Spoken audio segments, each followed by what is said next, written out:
Buenas. Hola Hola, ¿cómo Tomás, ¿cómo están? estás? Muy buenos días. Buenos días. Gracias por...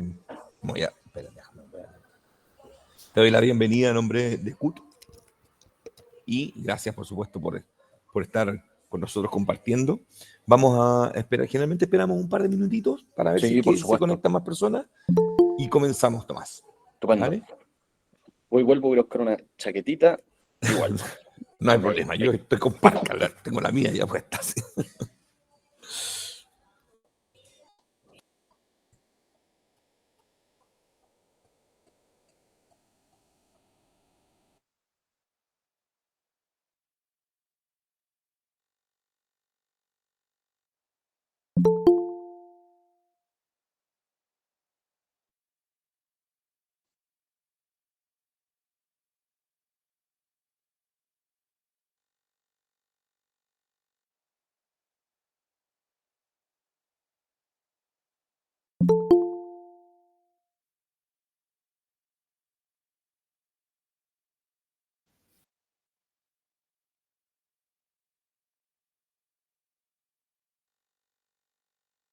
Ahora sí.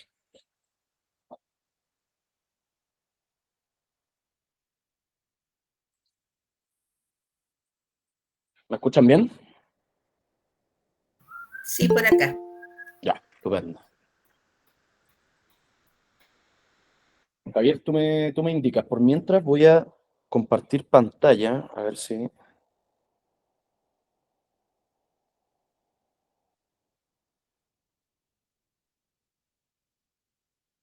Ah, no, no puedo compartir pantalla. Necesito como autorización.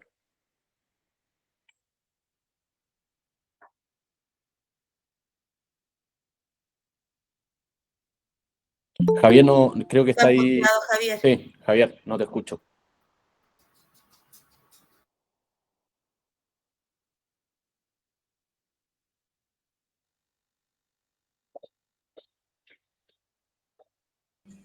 Ya, déjame, te voy a dar acceso por esta cuenta. Déjame que me meta por aquí.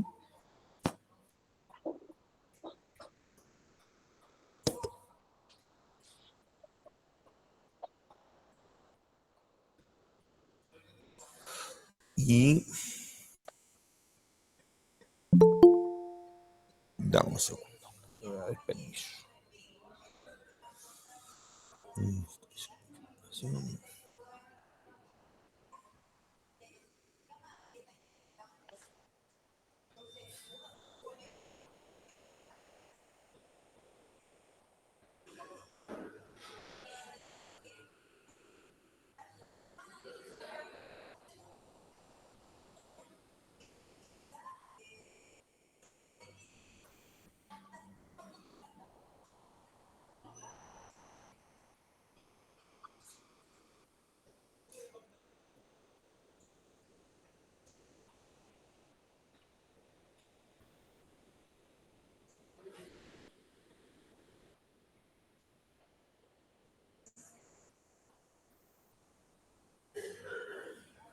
Era más fácil.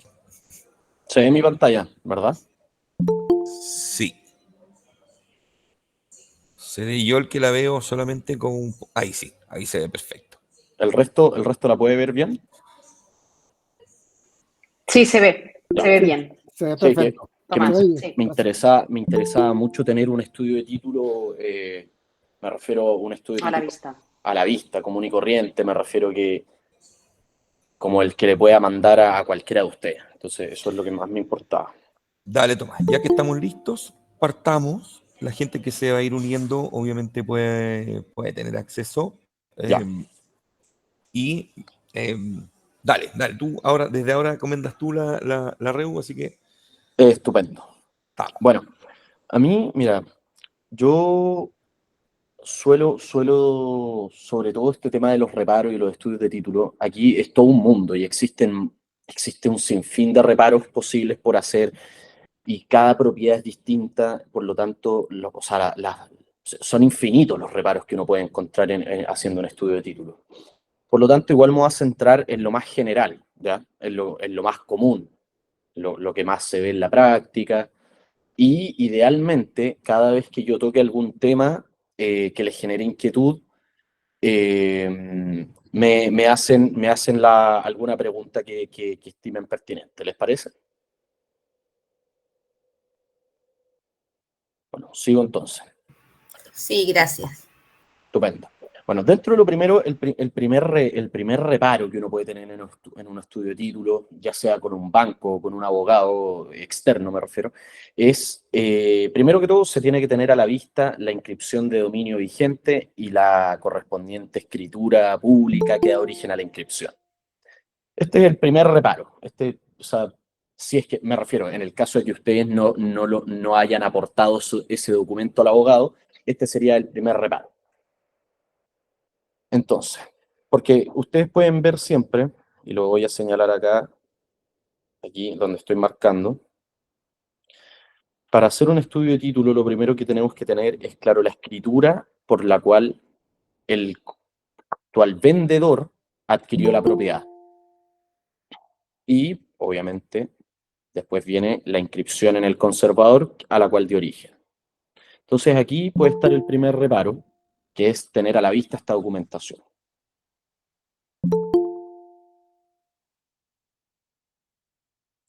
Ahora bien, como de forma complementaria, ¿de dónde sacar toda esta documentación? Muy fácil. Primero que todo, tenemos que tener en cuenta, primero, dónde está ubicada la propiedad. Me refiero para encontrar la inscripción de dominio.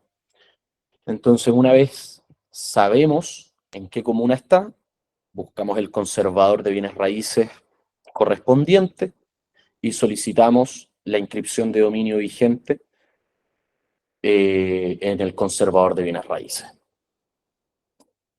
Entonces, una vez tengamos nuestra inscripción de dominio vigente, vamos a poder ver ahí, fulano de tal, Tomás Andrade, es dueño de, perfecto, y adquirió esta propiedad sirviendo de título, que es la escritura de compraventa, por ejemplo, de fecha tanto. Entonces, perfecto, sabemos cuál es la escritura, vamos a pedirla. ¿Dónde pedir la escritura? Aquí habrá que tener en cuenta cuánto tiempo ha pasado desde que se celebró la escritura. Si la escritura tiene más de un año, año y medio de antigüedad, hay que pedirla en el archivo judicial correspondiente. Como la gran mayoría de notarías están en Santiago, se pide en el de Santiago, pero puede perfectamente pasar que haya que pedirla en algún archivero judicial de alguna región. Y si ha pasado menos de un año, menos de un año y medio, habrá que pedirla en la notaría en la cual se celebró el contrato.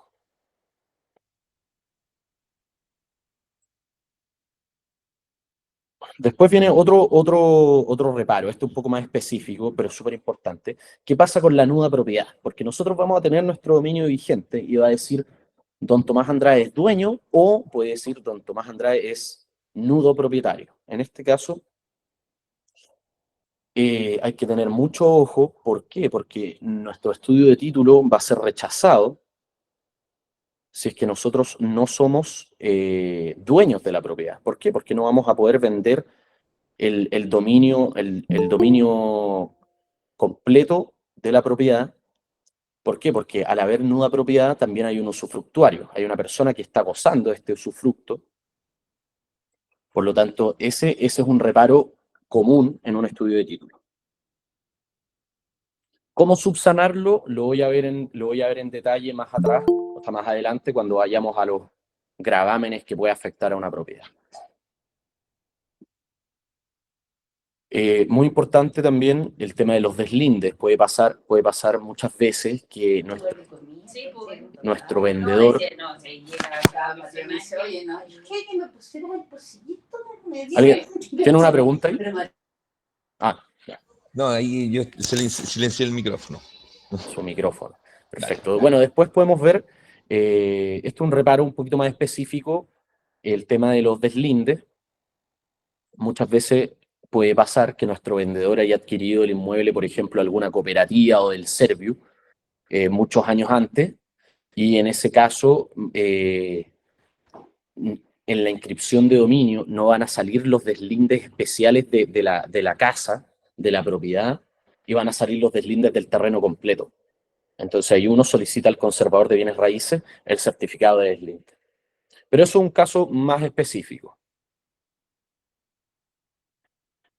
Muy importante también cuando uno está revisando en esta primera etapa del estudio de título, la inscripción y la compraventa, o sea, la inscripción y la escritura pública por la cual el vendedor adquirió esta propiedad, ver si efectivamente se incluyeron derechos de agua.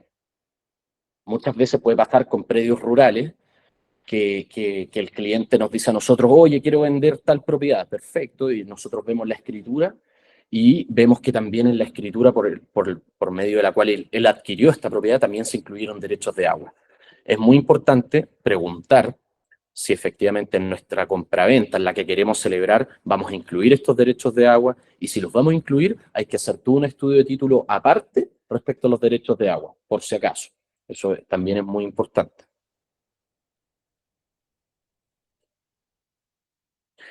En materias de conservador, también cuando nosotros, en toda esta primera parte de la solicitud del dominio vigente y de la compraventa, podemos tener el caso de que el conservador en el cual haya que inscribir nuestra compraventa no es el mismo del cual podemos ver en la inscripción de dominio vigente. Puede haber pasado que efectivamente se creó un nuevo conservador.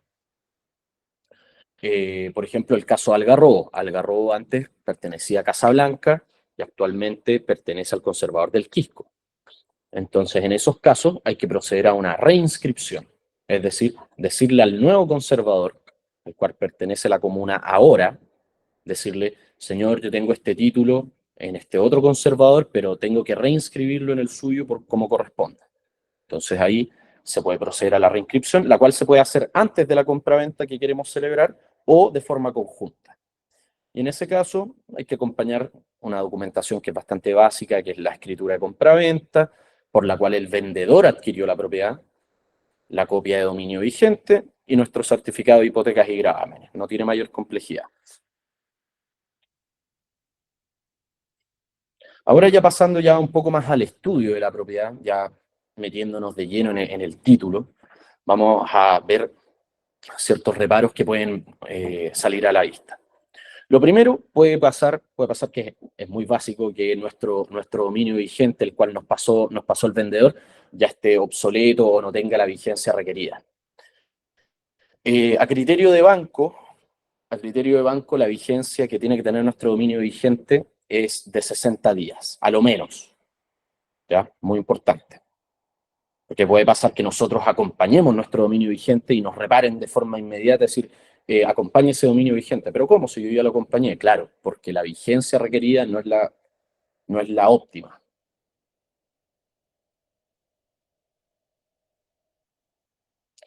Entonces, primer reparo ya con un poquito más de dificultad vendría siendo en relación al precio. Este es un reparo común, que es, por ejemplo, cuando en nuestra compraventa, en la cláusula que hace referencia a cómo se pagó el precio, diga que se pagó en cuotas o que queda un saldo del precio por pagar. Cuando diga eso la compraventa, lo más probable es que el abogado que haga el estudio de título repare aquello y diga, otorgue esa escritura pública de cancelación del precio. En muy simples palabras, las personas que celebraron esa escritura pública, la de compraventa estoy hablando, tienen que reunirse nuevamente y celebrar otra escritura en la cual efectivamente cancelen o den por pagado el saldo que había quedado de la compraventa primitiva. Es decir, en muy simples palabras, yo, fulano de tal y fulano de tal, comprador y vendedor, damos por cancelado el saldo del precio, el cual se pagó con posterioridad. Pero efectivamente hay que otorgar una escritura pública. También de la mano, en esta parte, analizando nuestra compraventa, también surge el caso de que no se haya renunciado a la acción resolutoria. Es un poquito más específico, pero de todas formas, yo lo he visto en la práctica un par de veces. La renuncia a la acción resolutoria, que es básicamente renunciar a posteriormente ejercer la acción resolutoria, la cual en muy simples palabras es resolver el contrato, dejarlo sin efecto, Es una renuncia que debe hacerse en la compraventa. Y en caso de no hacerse, al igual que con el saldo del precio, las partes lamentablemente tienen que volver a juntarse y celebrar otra escritura pública en la cual renuncien a estas acciones. ¿Por qué se tiene que hacer esta renuncia? ¿Por qué? Porque puede ser que ya haya pasado mucho tiempo. Ese puede ser un argumento que nos digan mucho en la práctica. El problema es que las acciones judiciales, o en este caso la acción resolutoria, se tiene que demandar. Entonces, cuando uno demande esta resolución del contrato, la otra parte va a alegar la prescripción, es decir, en buen chileno, ya pasó la vieja, ya pasó la vieja para demandar esto. Entonces, pero de todas formas, nos vamos a tener que involucrar judicialmente. Por eso uno hace esta renuncia a la acción resolutoria en el contrato.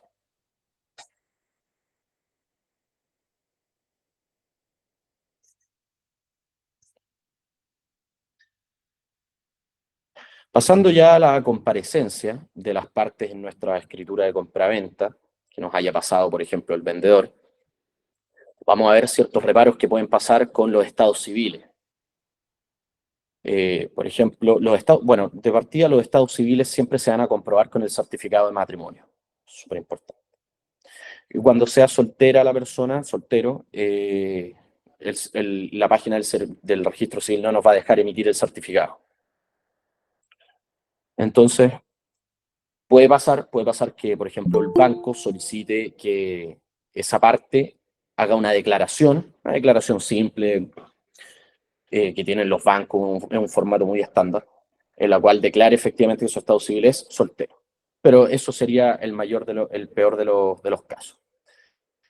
¿Qué otro inconveniente podemos tener en un estudio de título? Que el estado civil que aparezca en la inscripción de dominio no sea el que efectivamente era al momento de celebrar el contrato.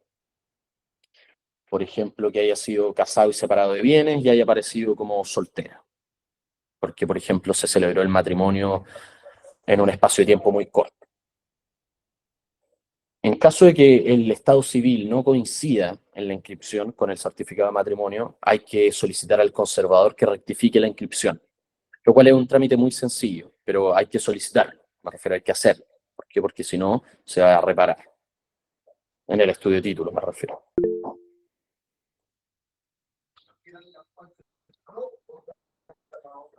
También otro posible reparo, cuando estamos hablando de cómo comparecen las partes, puede tener relación a si comparece personalmente o representado por otra persona, me refiero.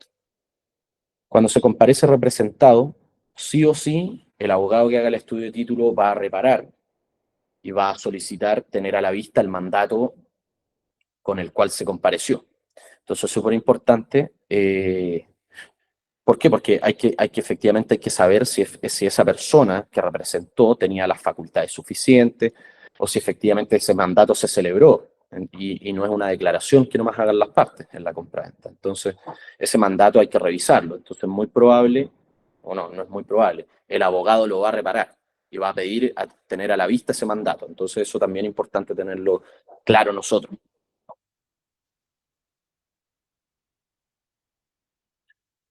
Y aquí en el tema de los mandatos es muy usual tener un reparo respecto a las facultades. A las facultades del mandatario, me refiero a la persona que representó. Es decir, que no haya tenido la facultad suficiente para realizar el acto encargado. Y en esos casos, lamentablemente, tiene que comparecer la parte que otorgó el mandato, ratificando el contrato. Muy simples palabras, yo le otorgo un mandato a un amigo para que me represente en la compraventa, pero no especifiqué las facultades que tenía que tener esta persona, por ejemplo, no tenía la facultad para, por ejemplo, comprar o vender. Y en ese caso yo, que no otorgué el mandato, voy a tener que comparecer en esta escritura ratificando el contrato.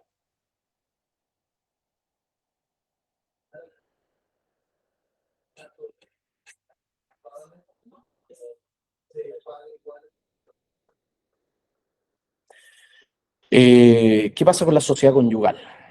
Esto ya es un tema ya demasiado común. Y aquí hay demasiados matices, demasiadas vertientes. Entonces, de lo más general, la autorización para enajenar. Ese vendría siendo el reparo más clásico. Es decir, cuando, por ejemplo, cualquiera de los dos cónyuges haya adquirido, haya comprado, estamos hablando de nuestro vendedor, que en el pasado compró esta propiedad y lo haya hecho casado en sociedad conyugal,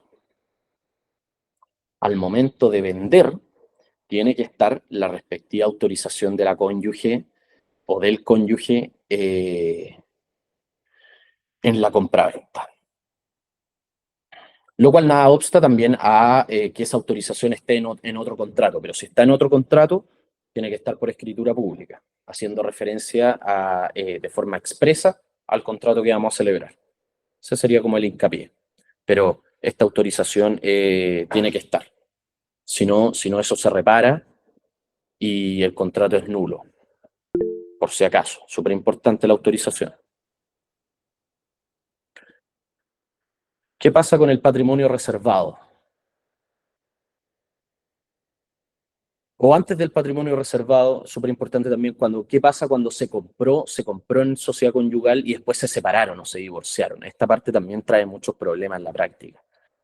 Que uno cuando se separa de bienes, me refiero, se cambia del régimen de sociedad conyugal al de separación total de bienes, uno tiene que otorgar una escritura pública. Y en esa escritura pública muchas veces se olvida que también hay que liquidar la sociedad conyugal. ¿Por qué? Porque la ley dice que una vez terminada la sociedad conyugal hay que proceder a su liquidación. Que en muy simples palabras es decir, ok, la sociedad conyugal era dueña de todo esto, que son todos los bienes que se hayan adquirido durante su vigencia, y hay que decidir qué cosa es de cada parte. Entonces, esa liquidación hay que efectuarla.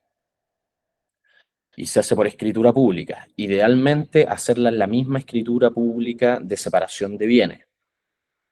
En caso del divorcio, se hace de manera aparte o en el mismo juicio.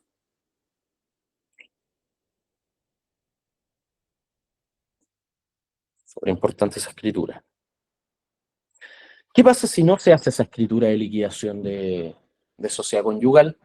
Hay ambas partes, es decir, ya sea los que se divorciaron o los que se separaron de bienes, ambos dos siguen siendo dueños de esa propiedad, sin perjuicio de lo que diga la inscripción de dominio vigente. Ambos son dueños de esa propiedad y tienen que comparecer vendiendo los dos el inmueble objeto de la compraventa.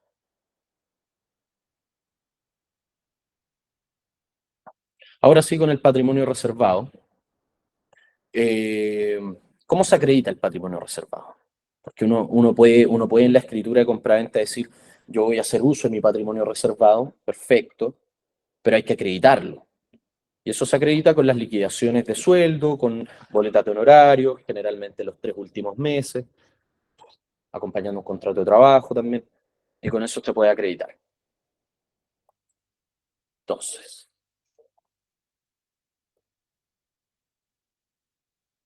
¿qué pasa?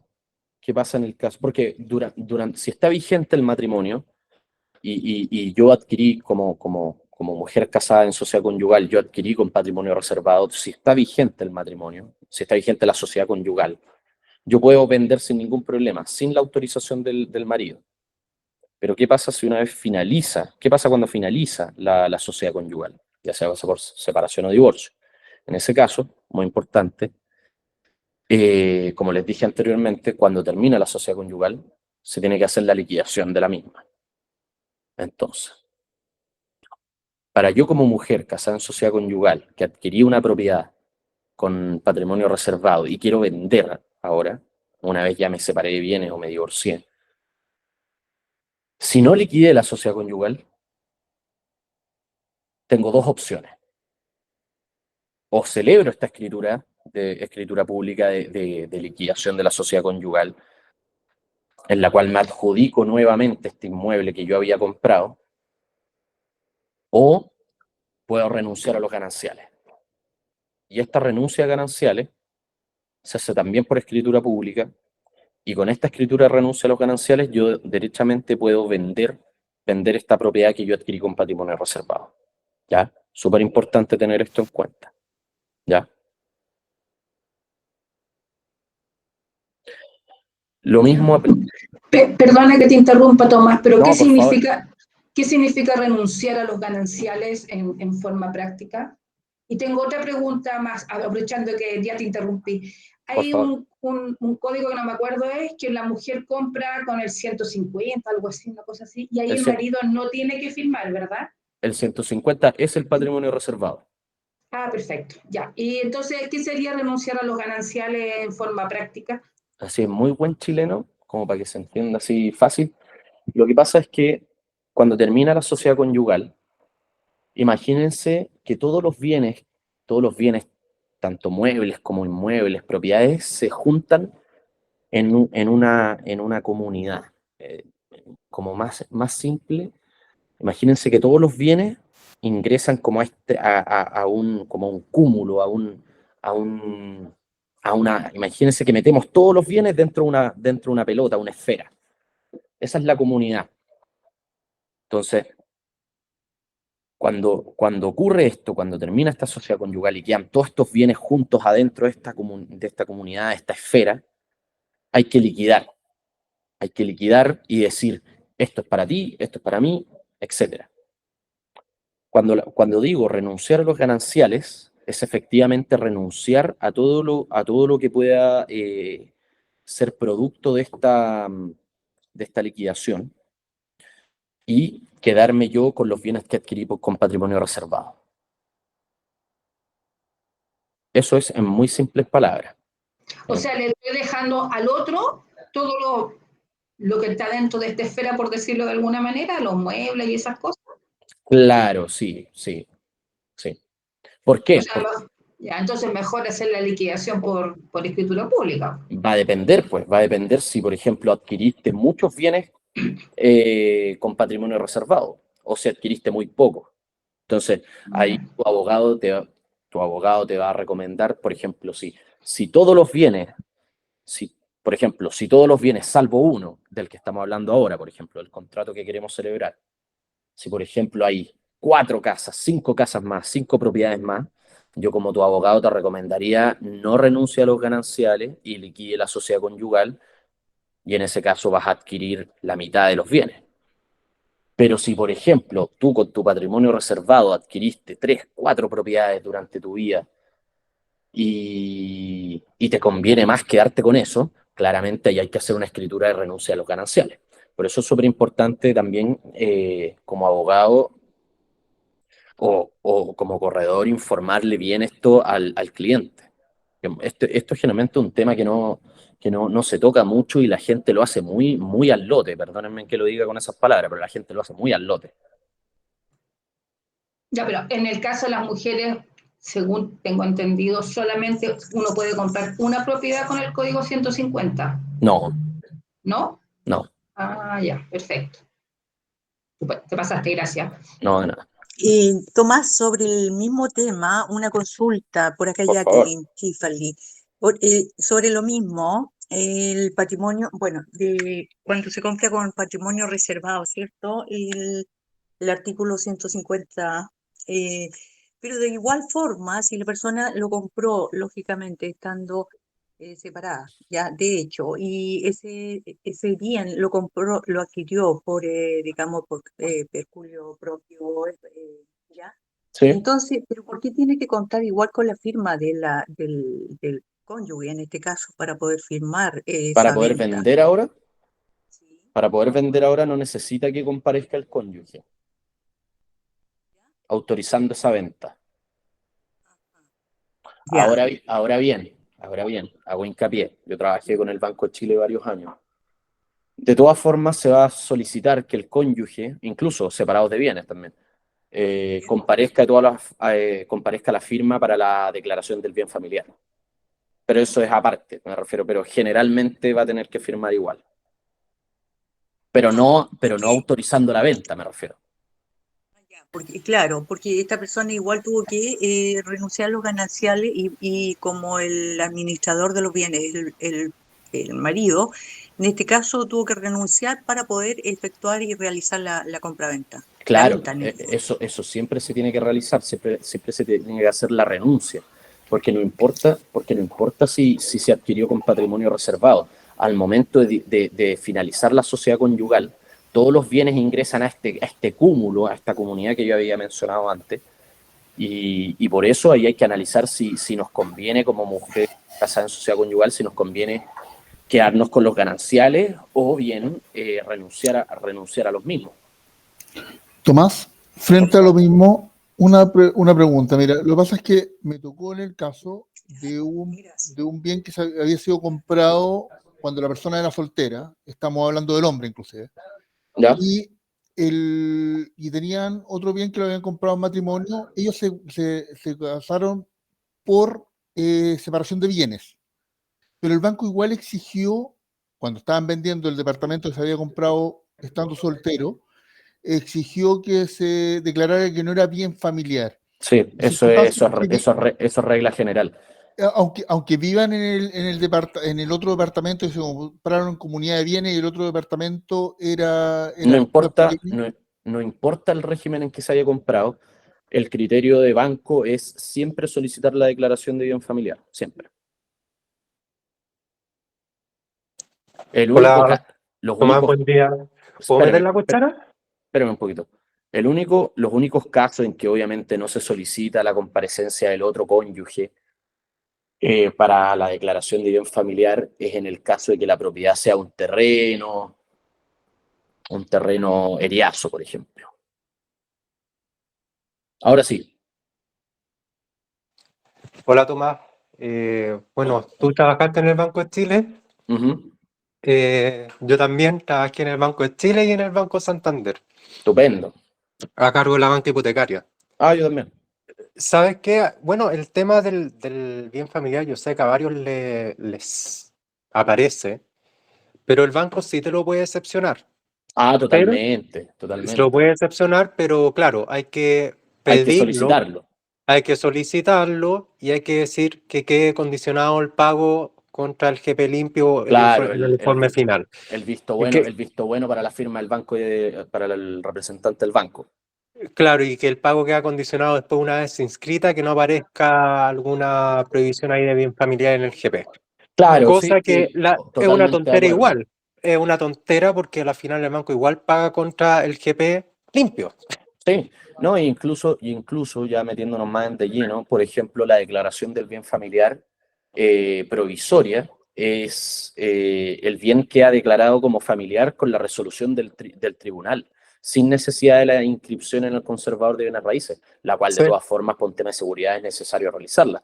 Pero aquí en el tema del bien familiar podemos estar hablando un buen rato, así que pero claro, como bien tú dices, obviamente cuando tenemos estos casos de separados de bienes, o uno igual puede hablar con el ejecutivo y solicitar la excepción. Claro, se solicita a fiscalía. Sí, ¿Por qué lo quiero comentar? Porque me imagino que más de alguno acá, no sé, pues el marido anda en Chuchunco y solamente está la señora acá para firmar y el claro, marido no puede firmar y te atrasa todo. Bueno, existe la posibilidad también de pedir la excepción de la firma del cónyuge contra, obviamente, dejando condicionado el pago del mutuo hipotecario.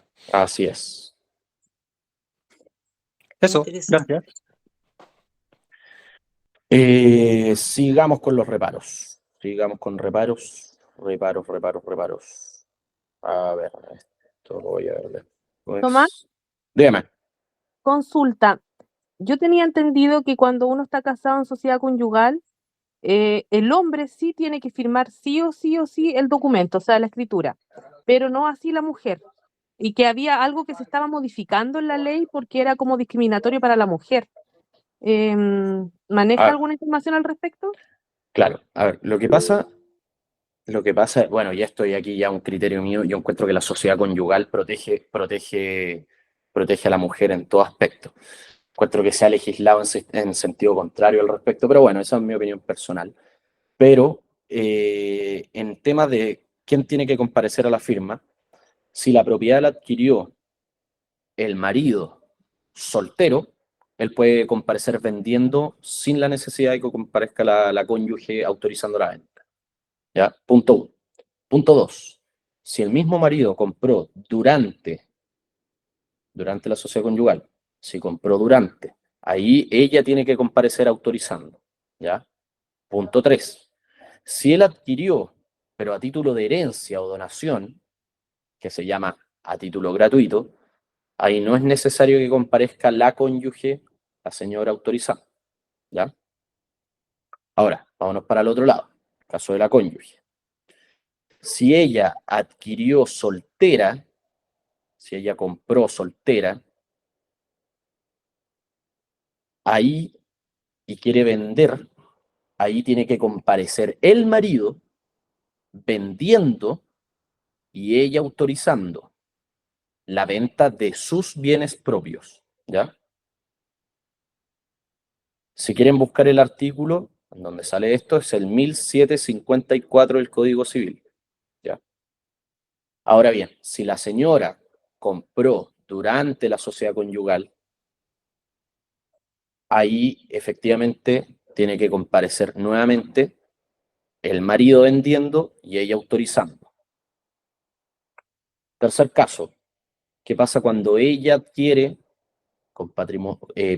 cuando ella adquiere a título gratuito, es decir, por herencia o por donación? También tiene que comparecer el marido vendiendo y ella autorizando, ¿ya? Esos son los casos.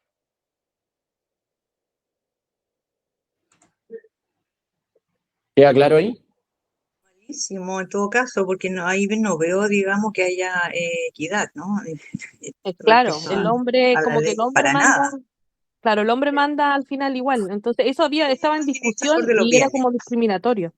Él es el Claro, que administra. aquí, Disculpen, él es el que claro, administra. efectivamente. ¿Por qué yo digo que no es discriminatorio? Porque hay que tener a la vista cuándo se creó el código. Porque eso es súper importante, porque en la época en que se creó el código y este sistema, el que trabajaba era el marido, ¿verdad?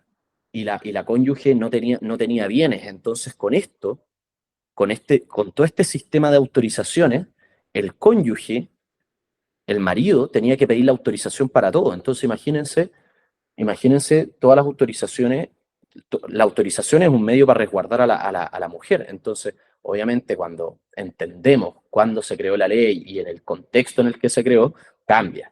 Claro, hoy en día la gran mayoría de las mujeres todas trabajan, tienen su patrimonio, entonces, claro, ahí pierde un poco de sentido como todo este tema.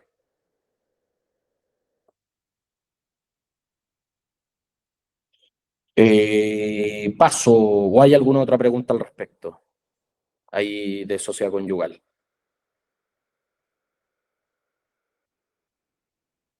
Paso entonces. Ya, voy al GP, con todos los reparos que puedan aparecer en el GP. Aquí puse un par que son los más comunes. Ya, el usufructo. ¿Qué pasa si hay un usufructo? Quiere decir que nuestro vendedor es nudo propietario, como lo mencioné al principio, y hay otra persona que es usufructuario. El típico caso, el de manual, es en que el papá le vende la nuda propiedad a los hijos y se queda con el usufructo. Ese es el típico caso. Entonces, ¿cómo subsanar este reparo? Porque el banco, por ejemplo, nos va a reparar y nos va a decir, tiene que alzarse este usufructo para poder proceder a la venta. Entonces, en este caso, existen dos alternativas, tres incluso. La primera es, primero que todo, hay que verificar si el usufructuario, la persona que tiene este usufructo, está vivo o muerto. ¿Ya? Si falleció, esto es súper simple, y uno le pide al conservador, acompañando el certificado de defunción, le pide, señor conservador, por favor, alce, cancele el usufructo y emítame un GP limpio. Listo, se subsanó el reparo. Ahora bien, un poquito más complicado, ¿qué pasa si está vivo? Aquí hay dos opciones. Uno, es de forma previa a la compraventa, que se otorgue una escritura pública de renuncia al usufructo, la cual hay que inscribirla en el conservador y solicitarle que, también como dije antes, que cancele el usufructo. Y la tercera, que es poco probable que te la acepte un banco, pero la menciono porque yo la he realizado antes, es que el usufructuario, es decir, quien tiene este usufructo, comparezca en la compraventa renunciando al usufructo. Después, prohibiciones del Serviu. Aquí ya no hay nada que hacer. Aquí si nosotros sacamos nuestro GP y vemos que hay una prohibición del Serviu y aún no ha pasado el plazo de la prohibición, porque estas prohibiciones son a plazo, aquí no hay nada que hacer. Y efectivamente no vamos a poder proceder con la venta. ¿Ya? Tercero, ¿qué pasa si hay hipotecas? Si hay hipotecas, nada, hay que solicitar al acreedor, ya sea el banco, una mutuaria, etcétera, que comparezca en la escritura de compraventa, alzando y cancelando la hipoteca y prohibición. Aquí, obviamente, con los valevistas habrá que otorgar un valevista por el monto que se adeude, etcétera. Y por último, ¿qué pasa con los embargos? Aquí un poco más complejo. Junto a lo anterior, es decir, junto que comparezca que la institución que trabó el embargo sobre la propiedad, supongamos que sea un banco, junto que comparezca el banco alzando la hipoteca, la prohibición y el embargo, también tiene que haber una declaración, una cláusula en la cual se autorice la enajenación, se autorice la venta. Es decir, yo, banco tanto, representado tanto, autorizo la venta de esta propiedad. ¿Por qué? Si no consta esa autorización para enajenar, el contrato adolece de objeto ilícito y por consiguiente nulidad absoluta, y el artículo, si ustedes lo quieren revisar, el 1464, número 3 del Código Civil.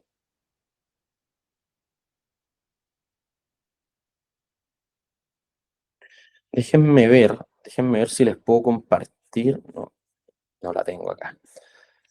Seguimos con reparos. Bueno, aquí reparos un poco más muy común, pero mucho más simple de subsanar, el tema de la deuda de contribuciones. Muchas veces el abogado, cuando ingresa al conservador, no se acuerda de revisar las contribuciones, y hay deuda morosa de contribuciones, el conservador lo va a reparar, y aquí simplemente nosotros tenemos que pedirle al vendedor que pague las contribuciones, y nosotros con ese certificado de pago lo acompañamos al conservador y listo.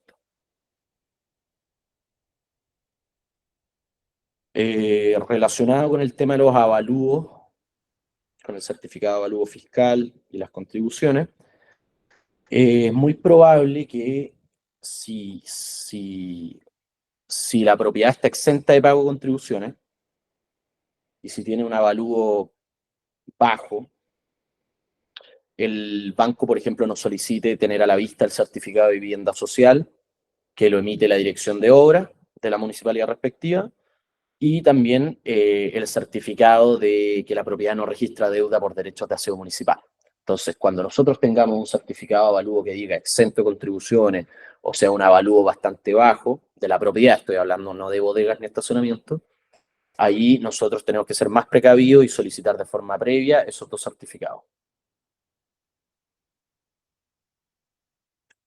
Tomás, ¿el certificado de vivienda social te lo dan únicamente con propiedades de tanto monto hacia abajo?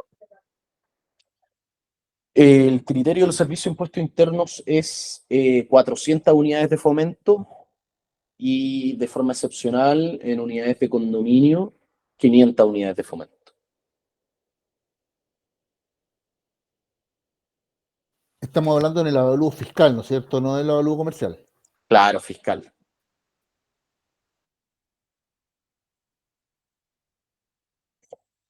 Ahora, igual hay casos que hay viviendas que no cumplen ni con esa condición, y los bancos te piden igual, sobre todo el Banco Sí, Estado. de El todas Banco Estado te pide a todo evento el tema del certificado de vivienda social, aunque sea una propiedad de 500 millones. Ya, mira, es que yo estoy en ese problema ahora porque estoy vendiendo una casa de 127 millones. Le dije al niño de obra de la municipalidad de acá de Olivar y me dice que no me lo puede emitir porque no está dentro del rango de los montos que corresponde emitir ese certificado de vivienda social. Y ¿Estás no con me el lo Banco quiso dar. Estado? Sí, me lo va a pedir, pues sí, yo sé que me lo va a pedir. Ya, entonces hay una declaración que se usa para el Banco Estado para subsanar eso cuando las municipalidades no te emiten ese certificado. ahí hay que solicitarle al Ejecutivo que nos pueda mandar esa declaración, una declaración jurada simple, y la tiene que firmar el cliente. Y con eso se puede subsanar y seguir adelante con la operación. Ya, Claro, súper, que esto es Sebastián. básicamente para liberar al banco cualquier responsabilidad por el tema del pago del impuesto al mutuo. Efectivamente. El pago del impuesto al mutuo es el impuesto al timbre y estampilla. Y claro, obviamente ahí hay un beneficio para el comprador respecto al monto bruto del crédito, en caso de que sea vivienda social. Entonces la declaración, simplemente el cliente lo que declara es prescindir del certificado de vivienda social y liberando al banco que otorga el crédito de toda responsabilidad en la materia.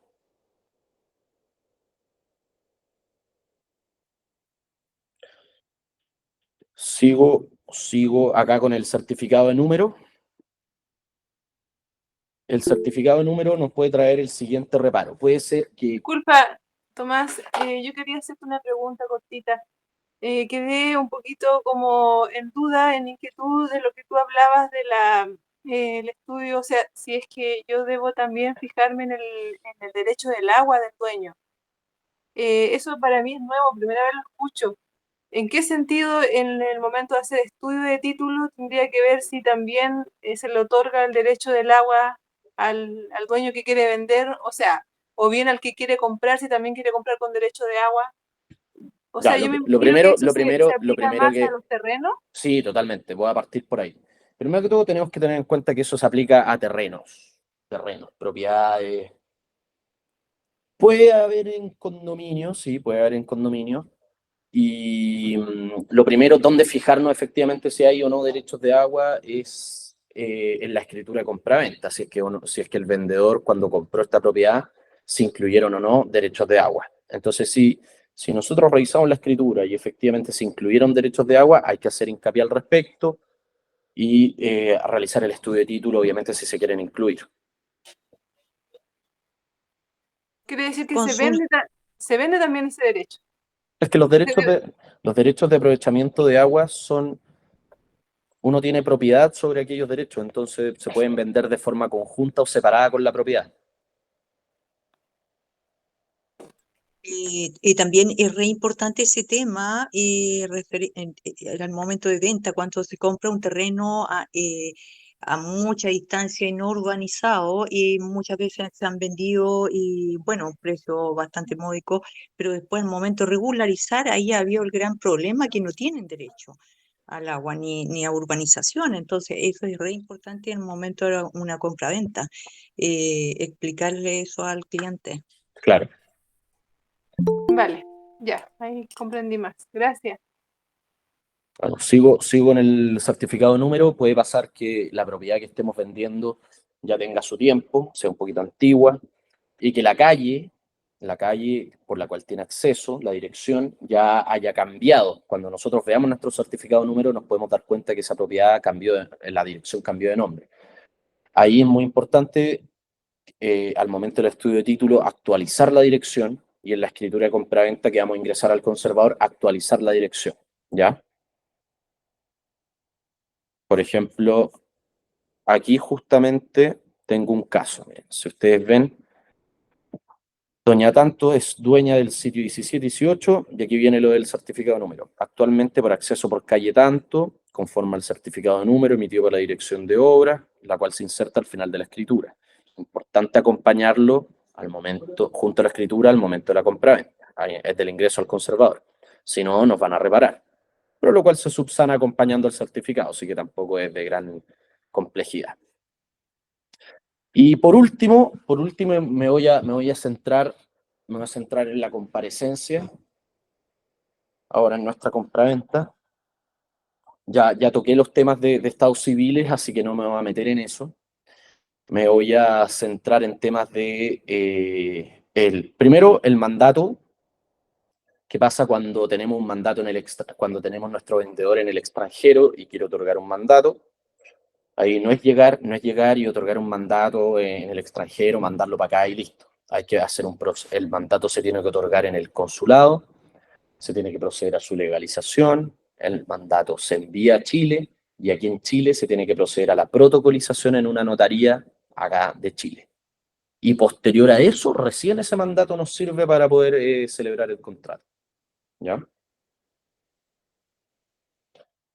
Y por último, voy a hacer hincapié en materia de sociedades, aquí en comparecencia cuando nuestro vendedor sea una sociedad. Cuando vaya a vender una sociedad, lo primero que tenemos que tener a la vista es la personería. Cuando digo personería es el mandato, que puede estar en cualquier escritura, en la de constitución, en una escritura de modificación, etcétera, en la cual nuestro representante tiene poder para representar a la sociedad vendedora. Ese es punto 1. Ese mandato, esta personería, tiene que estar vigente. ¿Dónde se pide la vigencia? En el archivo judicial respectivo. A menos, como dije anteriormente, que se haya celebrado con menos de un año de antigüedad, y en ese caso se le pide a la notaría en la cual se celebró. Y en caso, esto es importante también, que se repare en estudio de título, cuando la sociedad vendedora sea una sociedad anónima o una sociedad por acciones, se va a solicitar para esta venta, para esta compraventa que nosotros queremos celebrar, se va a solicitar la escritura pública en la cual se autoriza la venta de esta propiedad. Es una junta extraordinaria de accionistas que se reduce a escritura pública en la cual se autoriza la venta de la propiedad objeto del contrato. Es muy importante tener eso en cuenta porque muchas veces se repara por aquello, ¿ya? Sobre todo los bancos lo solicitan siempre.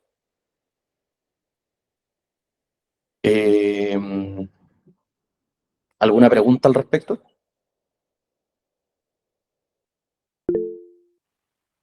Yo, Quiere la decir persona, que... Accionista, disculpa. No, dale Aparece. nomás, yo después. Ya, Ya, vamos. respecto a los accionistas, ahí en este caso es una escritura pública adicional a la que se hizo digamos, a la personería, ¿cierto? Sí, totalmente. Ajena. Ahora bien, puede coincidir, podemos tener la suerte de que en la misma escritura, La cláusula. se hayan hecho ambos actos, Ajá. pero es poco usual, poco usual. Entonces, por un lado, claro, vamos a tener nuestra escritura donde consta la personería del representante para representar a nuestra las sociedad facultades. vendedora con las facultades correspondientes.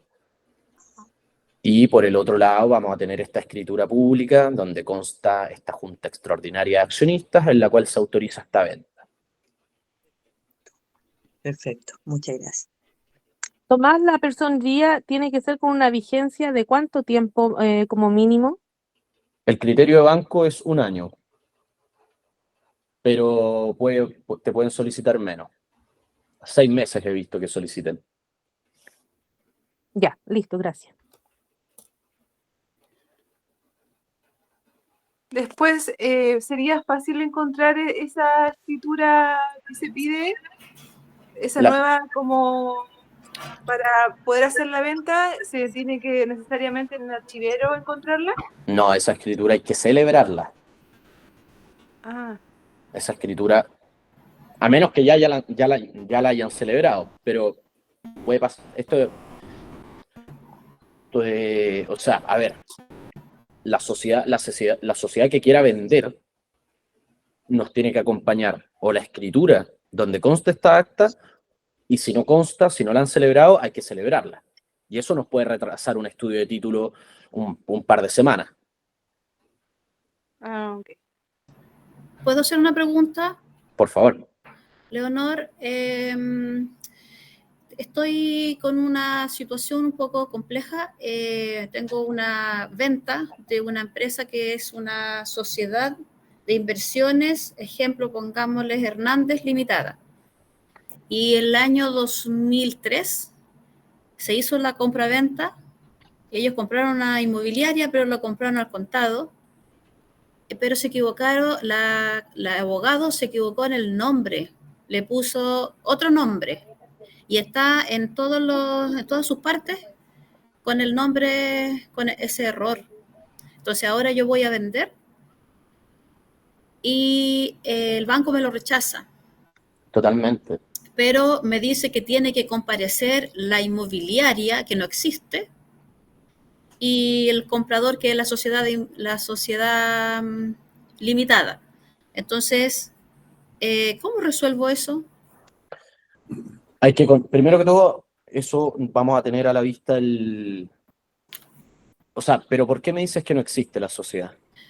No, la sociedad existe, la vendedora, esa constructora, Claro, sí, ahora ya no existe, ¿Cómo sabemos que no existe?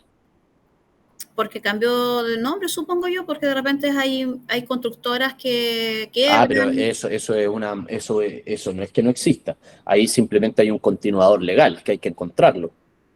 Ya, pero Entonces, sí. por ejemplo, la sociedad puede haber cambiado de tanto constructora limitada a constructora tanto sociedad anónima. Sigue siendo la misma persona jurídica, solamente que ha cambiado estatuto, ha cambiado el tipo de sociedad, pero sigue existiendo. Pero no existe la posibilidad, por ejemplo, que ese error del nombre del comprador, porque la compradora es la sociedad Hernández Limitada, el notario haga una rectificación, una escritura de rectificación diciendo No, de oficio no se puede. Tienen que comparecer ambas partes. Porque yo pregunté en el conservador de Morante 440 y me dijo que se podía hacer, que la notaría podía hacer un escrito, y quedé con la duda. Que la notaría rectifica como notario que es un error, así como los errores de número, que hay un error en la redacción y que dice tanto debe decir lo correcto. En mi criterio se debería otorgar una escritura de rectificación en la cual se enmiende el nombre de la sociedad vendedora y con eso realizar las anotaciones marginales que correspondan en el conservador de bienes raíces, cosa de subsanar el reparo. Sí, yo creo que te explicaron mal. Lo que pasa es que si Sí, fue o sea, error de notaría, la notaría igual te va a emitir una escritura de rectificación, pero gratuita. ¿Te explico? claro, los gastos Es notariales eso. te los pueden dejar en cero, pero de que hay que... Claro, te lo Es que lo que subsana, pasa es pero que aquí hay que aplicar una frase. Lo que se hace de una forma se tiene que modificar, deshacer de la misma forma. O sea, si nosotros hicimos una escritura pública, la única forma de modificar una escritura pública es por medio de otra escritura pública. Así que ahí, ojo, importante ver en esa escritura de compraventa si es que hay alguna facultad, algún abogado para rectificar la comparecencia, lo cual lo dudo, pero es importante revisarlo. Quizás ahí nos podemos ahorrar un poco de tiempo. Ok. Porque yo hablé con el notario y me dice que él puede hacer esa escritura de rectificación. Sí, pero una escritura pública. Sí, pero él la hace sin las firmas de los comparecientes, lo hace como rectificando de que hubo un error, que el nombre, hay un error en el nombre solamente, no en el contenido de la lectura, pero me dice que yo tengo que, con esa escritura, ir al conservador de bienes raíces correspondiente de la jurisdicción e inscribir. Yo ahí tengo serias dudas porque nunca he visto una escritura de rectificación en la cual un notario de oficio, sin comparecencia de partes, haga ese tipo de cambio. Aparte, la comparecencia, ahí tienen que comparecer ambas partes. Por eso es importante tener a la vista, o sea, que compare. yo tampoco he visto eso, la verdad. No, así que no. ahí hay que investigar cuál es la sociedad vendedora, si cambió de nombre, dónde está. Ahí hay que hacer una investigación, hay que hacer un mini estudio de título respecto a esa sociedad. Ok, muchas gracias. No, de nada. Últimas preguntas, pues ya estamos en la hora. Tomás, Por favor. necesito hacerte una pregunta con respecto a una promesa de compra-venta hecha con arriendo, con opción a compra. ¿Cuáles son las, digamos, objeciones que se pueden presentar a la misma? En una promesa con opción de compra. Una promesa de compra-venta digamos, con la modalidad de arriendo con promesa de compra-venta. Arriendo. ¿Ya? ¿Y tú quieres saber cuáles son las problemáticas que pueden pasar al respecto? Sí.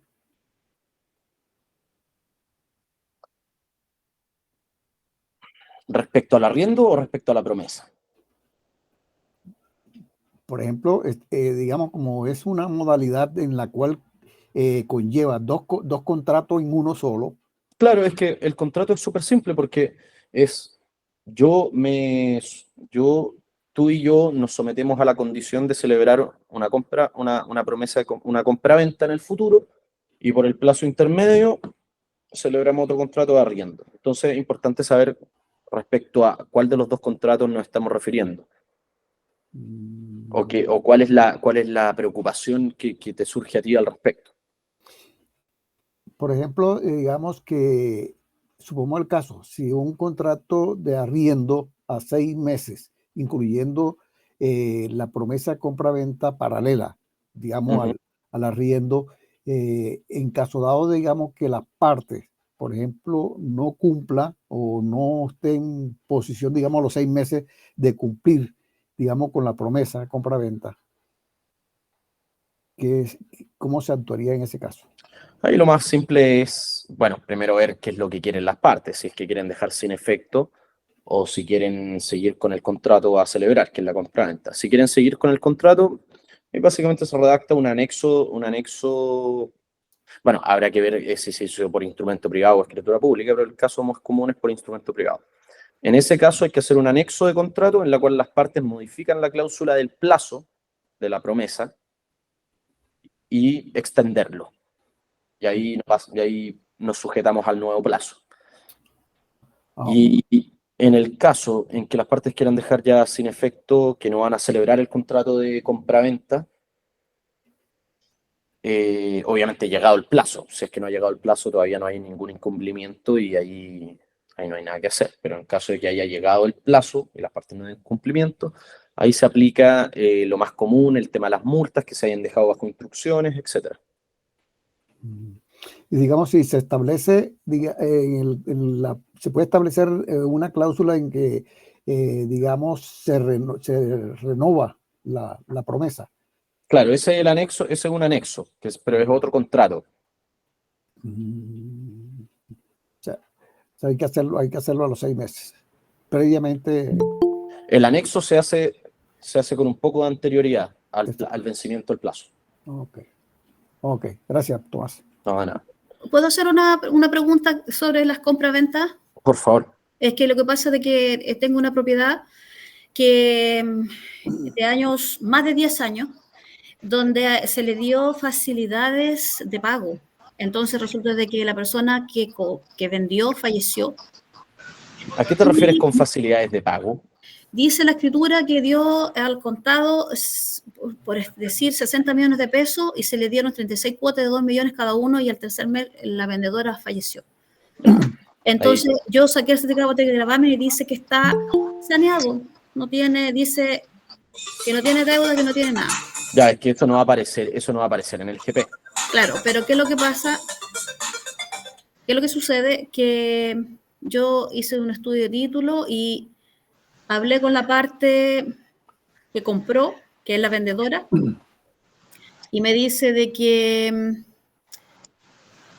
no se puede subsanar eso porque los herederos de esa persona que falleció es ella misma y 2 hermanos, y los 2 hermanos no quieren firmar esa deuda como que ya la recibieron, como que la pagaron, porque habría que hacer una escritura de cancelación de saldo de precio. Efectivamente, esa es la forma de subsanarlo. Pero ellos no quieren.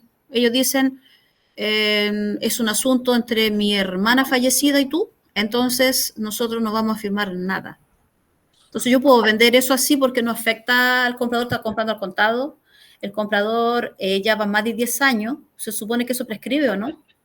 Sí, obviamente prescribe, pero como dije anteriormente, la prescripción hay que alegarla. Es decir, cuando me refiero a hay que alegarla pueden haber pasado 100 años, pero perfectamente ese vendedor puede alegar que no le pagaron el precio, lo va a demandar, y ahí nosotros obviamente en el juicio correspondiente vamos a decir, señor, esto prescribió, pero efectivamente nos vamos a involucrar judicialmente. Por eso digo, hay que alegarlo. Claro, a ver, si es una compraventa al contado, obviamente en este caso ahí ya va a entrar el riesgo de las partes.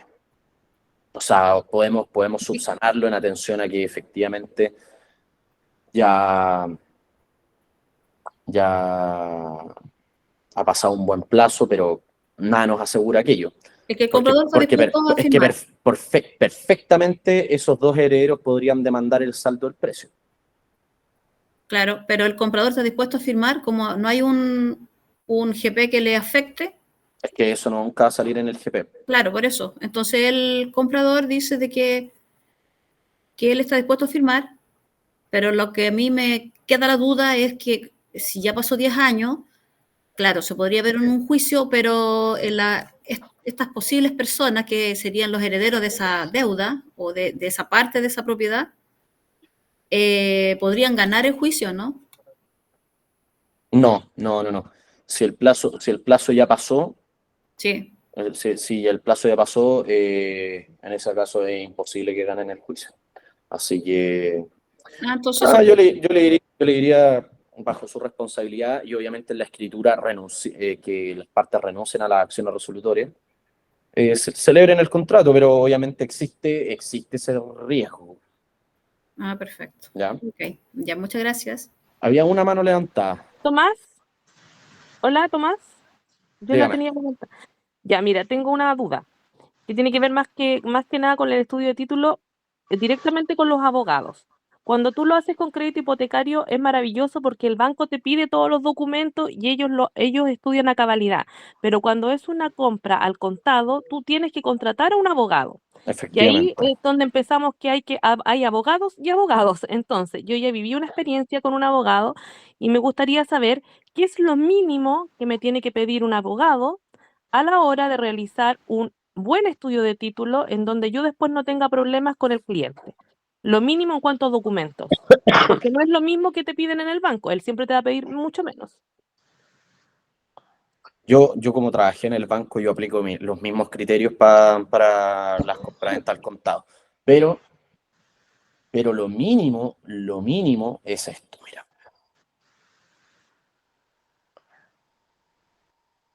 Lo mínimo, primero que todo, son todas las inscripciones y todas las escrituras públicas que den origen a esas inscripciones hasta superar los 10 años. ¿Ya? Partiendo por ahí. O sea, si han habido en los últimos 10 años 5 compraventas, se van a tener que acompañar a esas 5 inscripciones, esas 5 escrituras públicas y estudiar cada una de esas. Y ahí pueden salir un sinfín de reparos. Así que eso es lo primero. Después, el certificado de hipotecas y gravámenes. Después, los certificados de afectación a utilidad pública, el emitido por el Serviu y el emitido por la Dirección de Obra. Después, en temas de contribuciones, certificado de deuda de contribuciones, avalúo fiscal. Ahí nos podemos meter en el tema del certificado de vivienda social y derechos de aseo municipal, certificado de número y los certificados de estados civiles. Eso Ya, es como ok. eso es lo mínimo, ese ¿sí o es no? el desde. Ya, y me imagino que ningún abogado te puede pedir eso con que te diga, por ejemplo, pero si lo tiene el certificado de hipoteca y gravámenes con 1 año de antigüedad, no importa, igual me sirve. Es que va a quedar a criterio del abogado. Si el abogado Pero hace... eso no es un criterio, me imagino, correcto. Claro, como yo dije Dale. un criterio decente 60 días. son 60 días. Ese es un buen Dale. criterio. Ok, gracias. No, nada. Y última pregunta, Hola, yo quiero preguntar algo. por favor. Hola, buen día. Mira, la consulta es la siguiente. Una casa que tiene herederos, ya, pero uno de los herederos vive fuera hace más de 25 años, 30 años, y no hay cómo ubicarlo. ¿Qué se puede hacer en ese caso para poder vender una propiedad? En ese caso, el tema es que si vendemos sin el heredero, nos arriesgamos a que él interponga después una acción de petición de herencia. Sí. Entonces hay que agotar por todos los medios posibles, tratar de ubicarlo y que otorgue el mandato como Es que es imposible, o sea, estamos hablando de algo que es imposible. es una persona inubicable hace 25 o 30 años. No, Se ha tratado de ubicar. Entonces la consulta ¿Hace mía... ¿Hace cuánto tiempo adquirieron el inmueble? Hace 30 años. Ah, la inscripción, el dominio vigente es de hace 30 años. Claro, lo que pasa es que en el fondo es digamos, un suegro que muere, una persona, un papá que muere, ¿cierto? Y el hijo también muere, por ende queda la nuera con una parte de la propiedad. Y esta nuera no está hace 25 años en Chile. Wait. El hijo del caballero fallece. Fallece también, sí. ¿Fallece antes o después? Antes del padre. Antes del padre. ¿Tenía hijos? ¿Tenía familia el hijo? Sí, pues 2 hijas, una que es australiana y la otra que nació en Chile. Ya, todos ellos tienen derecho en la herencia, por si acaso. Entonces, yo creo que es importante ver eso. Claro, pero mira, en el fondo ellos tienen derecho a un 7% digamos, ¿cómo se llama esto? Por herencia. Solo un 7%. ¿Por qué 7%? Porque él dejó, digamos, eso bajo testamento. Ojo, porque bajo testamento ¿Sí? uno no puede testar lo que uno quiere. Hay ciertas normas que uno tiene que seguir respecto a las proporciones. Encuentro que en este caso aquí nos podemos quedar hablando muy buen rato porque... Es que mira, lo que pasa es que tenemos claro que un tanto por ciento de libre disposición, ¿cierto? Más el otro por ciento que se puede regalar. Eso está todo legal y está todo bien. Pero la pregunta mía es la siguiente. Él puede, digamos, la persona hacer las publicaciones con su abogado en el diario oficial y todo, y si no aparece esta persona, ¿se puede vender, pedir una autorización al juez? Sí, se puede pedir. Ya, eso quería saber. Sí. Muchas gracias. Hola, referente a eso, si el hijo murió antes del padre, la nuera, tengo entendido que no hereda. Sí, heredan todos. Pero la nuera no, pues. Sí, sí hereda. ¿Por qué? Pero si muere antes ¿Por qué? ¿Qué es lo que pasa? Porque si el heredero muere antes, aplica el derecho de representación. Y en ese caso, murió el hijo murió antes del dueño, del padre, entonces la nuera heredan solo los hijos, porque el abuelo, se puede decir, hereda directamente a los nietos. Sí, en el caso que hayan fallecido después, ahí hereda también la... Porque él murió antes, entonces la nuera no comparece. Si muere antes, efectivamente, si muere antes, solamente los hijos. Así es, así que la señora chao, y ahí pueden vender. Y y hay que respetar el porcentaje que le haya tocado el hijo fallecido. Exacto. Sí. Salvo que el caballero le haya dejado algo en el testamento. Sí, es que en esos casos hay que analizar las proporciones que se hayan dejado, porque no olvidemos que pese a que uno en un testamento, pese a otorgar testamento, uno no puede disponer como uno quiera. Hay ciertas limitaciones que están en la ley y ciertos porcentajes. Es importante tener eso en cuenta. O sea, si está hecho por un abogado, está bien hecho. Está bien hecho. Lo dudo, porque yo he visto muchas veces que el tema de los porcentajes se pasan a llevar. Pero tú puedes regalar un cuarto de libre disposición y un cuarto de el otro cuarto, ¿se puede o no? El otro cuarto es el cuarto de mejoras, y ese cuarto de mejoras solamente puede ser a las mismas personas que son legitimarios, incluyendo a los nietos. Pero la señora aquí no es heredera. No, él deja mejorada a su esposa. Ah, eso no hay ningún problema. Sí, claro. Pero la pregunta que usted tenía era de que esta señora estaba inubicable, pero ella no es heredera, entonces no se incluye en la escritura. Claro, pero las hijas igual corresponden. Claro, las hijas sí. Una de las hijas, porque es una la que fue acá en Chile inscrita y todo. La otra es absolutamente australiana. ¿Y esa no tenemos cómo ubicarla? No, tampoco. Desaparecieron del mapa, absolutamente. Bueno, ahí hay que proceder como ya habíamos hablado antes. Sí, gracias. Bueno, estimadas, ha sido un gusto. Que estén súper bien. Muchas gracias. Espero que haya sido de su agrado. Tomás, Tomás. estudios de título como para venta al contado, como poder contactarte después, porque Sí, me por gustó. supuesto. Sí, hago siempre. Es más, es lo que más me gusta hacer. ¿Y trabajas para todo Chile? Claro, Ya, entonces deja tu contacto, por favor. perfecto.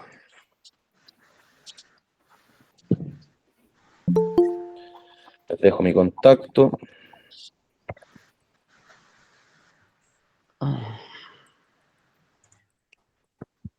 Si es posible, las diapos también que compartiste, las hojitas ahí, también si nos pueden. Es que lamentablemente es un estudio de título de un cliente y no se los puedo enviar. Claro, Lamentablemente. correcto. Vale, gracias igual. Muy bueno todo. Qué bueno. Bueno que les haya Gracias. gustado. Gracias, muy Listo, buena ahí les dejé clase. mi correo electrónico y mi número de teléfono. Cualquier cosa me contactan. Y cuando necesiten hacer cualquier estudio de título, estamos más ubicamos. que disponibles. ¿Ya? Ya, súper, Eso pues. gracias. Que estén súper bien. Gracias. Chao, chao. Ok, gracias, Tomás. Hasta luego. Chao, chao.